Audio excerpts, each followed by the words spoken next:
Доброе утро, зрители StopGame.ru! В эфире Инфакт.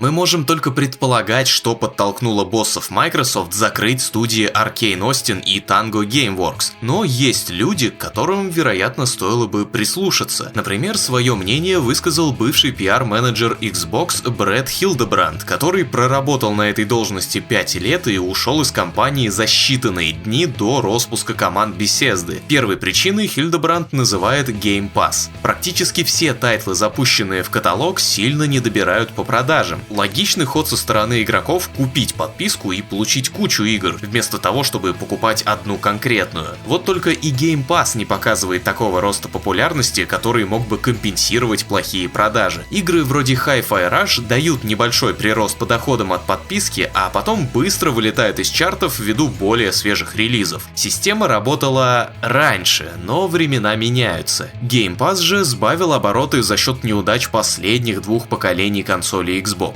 Это среди прочих проблем. Ну а вторая причина, по мнению Хильдебранда, это Activision Blizzard. После ряда крупных приобретений Xbox, Microsoft стала ждать от своего игрового подразделения куда больше отдачи. Еще бы отвалить 70 миллиардов за Activision, а ведь до этого еще и Bethesda была. Redfall и Starfield от беседки, включенные в Game Pass ставку, не оправдали. Следующая попытка — Call of Duty. Вот только Xbox еще не решила, станет ли она включать колду в каталог или нет. Кстати, об этом. Разговоры о включении новых Call of Duty в Game Pass все еще не привели к какому-либо окончательному решению. Франшиза приносила Activision горы денег, но каковы будут доходы от новых игр, если они начнут выходить в том числе по подписке? А финансовые бреши нужно как-то закрывать. Одним из вариантов рассматривается повышение стоимости Game Pass Ultimate, но пока что окончательного решения опять же нет. Возвращаясь к играм Bethesda, стало известно, что новая стратегия Xbox подразумевает приоритет на высокоэффективных играх и блокбастерах, то бишь на тайтлах, которые принесут много денег с наибольшей вероятностью, и это решение в будущем может распространиться и на другие студии Xbox, считает журналист Том Уоррен. Ходят слухи, что майки еще не покончили с увольнениями, и мол их следующая цель — это ключевые команды Xbox Game Studios, что подтверждает небезызвестный деятель СМИ Джейсон Шрайер. От того, как для зеленых пройдет 2024, зависит будущее Xbox. А это в первую очередь релиз DLC для Starfield, новая колда, Evout, Microsoft Flight Simulator 2024 и Indiana Jones.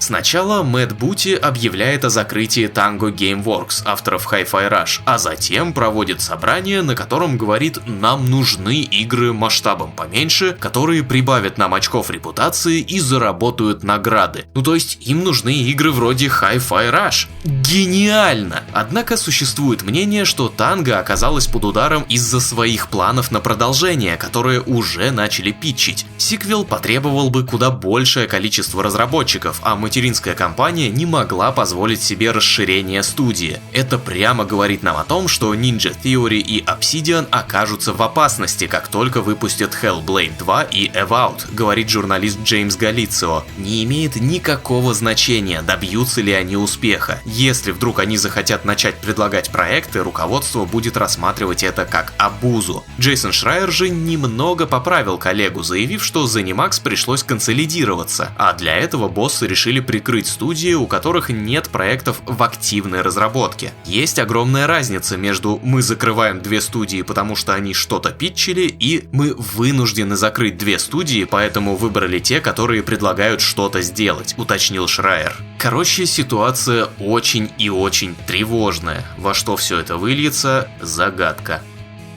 Оказалось, что DayZ Frostline, которую недавно тизерила Bohemia Interactive, это очередное дополнение к зомби-выживастику, которое отправит нас в новый сеттинг – зимний вулканический остров Сахал. Площадь карты составит 83 квадрата, не считая ледников. Это меньше, чем было раньше, однако компенсироваться будет сложным и насыщенным исследованием. Это будет самая опасная локация в DayZ, где необходимо будет следить за теплом, добывать пищу и отбиваться от скрывающихся в снегах угроз. Появятся новые животные, болезни, рыбалка и зимняя косметика. Выйдет DayZ Frostline осенью этого года на ПК, PlayStation и Xbox.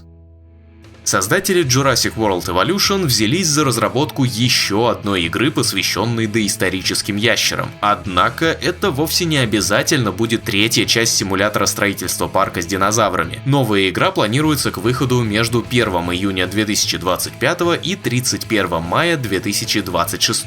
Проект должен синергировать с новым фильмом, который как раз выпустят летом 25-го. Впрочем, это не значит, что игра будет по мотивам и стартует день в день с выходом фильма. В пользу того, что это все-таки может быть Jurassic World Evolution 3, говорит тот факт, что студия собралась вновь сосредоточиться на своем самом успешном направлении, то есть на тайтлах про творческий менеджмент. Собственно, чем не Jurassic World? Жаль, конечно, что Age of Sigmar не выстрелила. Да, игра получилась средненькой, но ведь в будущем могло выйти и что-то действительно стоящее.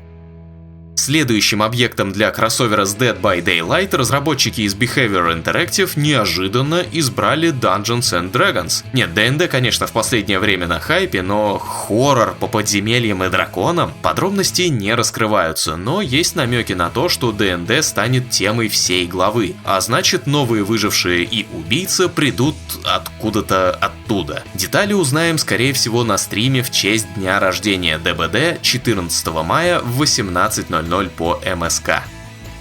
Состоялся релиз Animal Well, этакого метроидванческого набора головоломок. Критики оценили игру в 86 баллов из 100, при этом игру рекомендуют все поголовно. В Steam же у проекта 97% положительных отзывов, правда их пока что чуть меньше 600 на момент создания инфакта. Пресса описывает игру так: Animal Well потрясающе вас вознаграждает, если вы хотите в ней потеряться. Ее тайны уходят далеко за пределы простых коллекционных предметов и позволяют постепенно узнать богатый и детализированный мир. Игру сравнивают с Fez, Tunic и Outer Wilds, также известные своими нестандартными головоломками. Самое необычное в случае с Animal Well состоит в том, что это дебютный проект независимого разработчика-одиночки, и вместе с тем первая изданная Video Game Donkey игра, при том, что никакого опыта за плечами у издателя не было, и вот на фоне этого получилась такая вот замечательная игра. Animal Well доступна на ПК,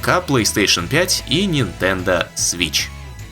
И напоследок, косари. No Remorse выкатил дотошный обзор смуты здорового человека. Обзор здорового человека или смуты здорового человека, но это вы решайте уже сами. А полковник Кот поведал, как игры испытывают наш моральный компас, и действительно ли проекты, в которых есть выбор, можно отнести к таковым. Победители чекайте личку, а почитать названные блоги можно по ссылкам в описании на нашем сайте. Там и все новости, коих больше, чем попадает в инфакты, и постоянно появляются свежие материалы от наших авторов, так что заходите почаще. Ну и про стримы наши тоже не забывайте. Расписание вам в руки. Засим все, хорошего настроения и забубенных вам выходных.